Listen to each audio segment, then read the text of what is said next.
ဘာကြောင့်အဲ့လိုခွဲလို့မရဘူးလို့ပြောလဲဆိုတော့သူတို့တွေကိုလူရဲ့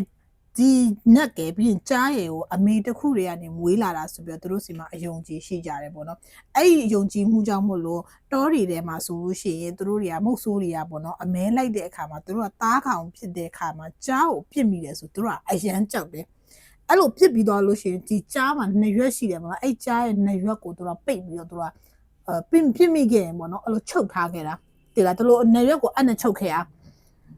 ဘာကြောင့်အဲ့လိုချုပ်လဲဆိုတော့ဒီကြားကဟိုပေါ့နော်သူ့ကိုဘသူတက်သွားတယ်ဆိုတာကိုသူ့ရဲ့တခြားကြားဒီပြောရမယ်ဆိုလို့ရှိရင်ဝိညာဉ်တွေကနေပြီးလာပြီးပြောလိုက်တဲ့အခါကျရင်သူ့ကိုပြန်ပြီးလက်စားချေမှာဆိုလို့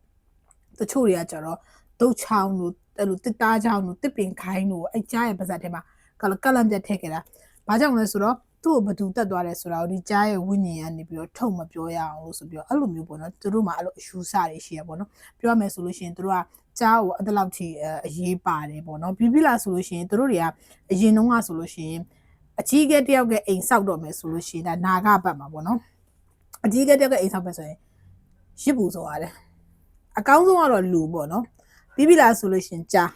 အဲ့လိုမျိုးရစ်ပူဆိုရတယ်အဲ့ဒါသူတို့တွေရဲ့ပြောရမယ်ဆိုလို့ရှိရင်ထုံတန်းစင်လာတယ်ပေါ့နော်ခရစ်ယာန်ဘာသာအဲ့ဘက်ကိုမပြတ်မရောက်ခင်ဒီသူတို့စီမှာအဲ့လိုမျိုးဟာတွေရှိသေးတယ်ပေါ့နော်ပြီးတော့နောက်တစ်ခုကဒီတမန်းချားစီလက်ဆင့်ကမ်းပေးလို့ရတဲ့ပညာရဲ့အထက်မှာလည်းသူတို့ကပါနေပြန်အောင်ခုနကပြောခဲ့တယ်လို့သူကလူကနေပြီးကြားကိုအင်ကြီးချွတ်ပြီးပြောင်းသွားတာဒီတိုင်းပြောင်းသွားတာမဟုတ်အိမ်လေးတို့ werewolf တွေလိုမျိုးနိုင်ငံခြား werewolf တွေလိုမျိုးလာပြညရောက်မှ YouTube ပေါ်တော့နဲ့ထပြောင်းတာမဟုတ်သူတို့ဂါရာရွတ်ပြီးပြောင်းတာဂါရာရွတ်လိုက်တာအဲ့တော့သူတို့ကတင်ပေးတယ်ဆိုလို့ရှိရင်တင်ပေးခံရတဲ့ဒီထားပါတော့အိမ်နဲ့တမန်ကြဖြစ်ချင်တော့သူတို့ရဲ့ဂိုင်းထဲကိုဝင်လိုက်မယ်တင်ပေးပါဘာလုပ်ပေးပါဆိုလို့ရှိရင်အိမ်လေးကိုတင်ပေးမယ်ဒါပေမဲ့အိမ်လေးဒီကြားသူတို့လိုမူရင်းကြားဖြစ်ချင်မှဖြစ်မှာဖြစ်ခဲ့တယ်ဆိုရင်တော့မှအကြားအဖြူမဖြစ်ဘူးသူတို့ကကြား original အဖြူရောင်ကိုပြောင်းတာအိမ်လေးတို့ဖြစ်ခဲ့တယ်ဆိုရင်အိမ်လေးတို့ကအဝါရောင်ပဲဖြစ်မှာအဝါအမဲအစင်ကြတယ်လေသူတို့ကအဖြူအမဲအစင်ကြတယ်ကြားဖြူတွေဖြစ်တာပေါ့နော်ဒါသူတို့ရဲ့ဒါဘယ်လိုပြောမလဲယုံကြည်မှုပေါ့နော်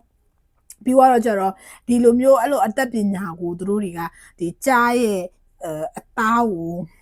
စေးတမျိုးမျိုးနဲ့ရောပြီးစားတာတို့တဲ့အဲ့ဒါမှော်သွင်းတယ်လို့ခေါ်တယ်တချို့ကျတော့လဲဒီအကြားစားထားတဲ့အသီးဒါမှမဟုတ်တစ်ခုခုကိုသူတို့ပြန်စားတာမှော်သွင်းတာပေါ့နော်အဲ့လိုမျိုးလုပ်ပြီးတော့ကျတော့သူတို့တွေကဒီမှော်အောင်လာပြီးတော့ဒီတကယ်လို့မှော်ကမအောင်ခဲ့ဘူးကြားမပြောင်းခဲ့ဘူးဆိုရင်တော့မှလူစင်စစ်ကနေပြီးတော့ကြားပုံစံအသွင်လုပ်ပြီးတော့လေးဘက်ထောက်ပြီးတော့နန်ဖီရပေါ့နော်ပြီးပြီလားဆိုရင်ရရဆက်ဆက်လုပ်ရက်တွေမျိုးကိုလုပ်တယ်ဆိုပြီးတော့ဒီလိုမှော်ဝင်တဲ့ဂိုင်းသားတွေကပြောတယ်ပေါ့နော်ဆိုတော့မြန်မာပြည်မှာဒီတမန်ကြသည်ဒီလောက်ထိနာမည်ကြီးခဲ့တာပါ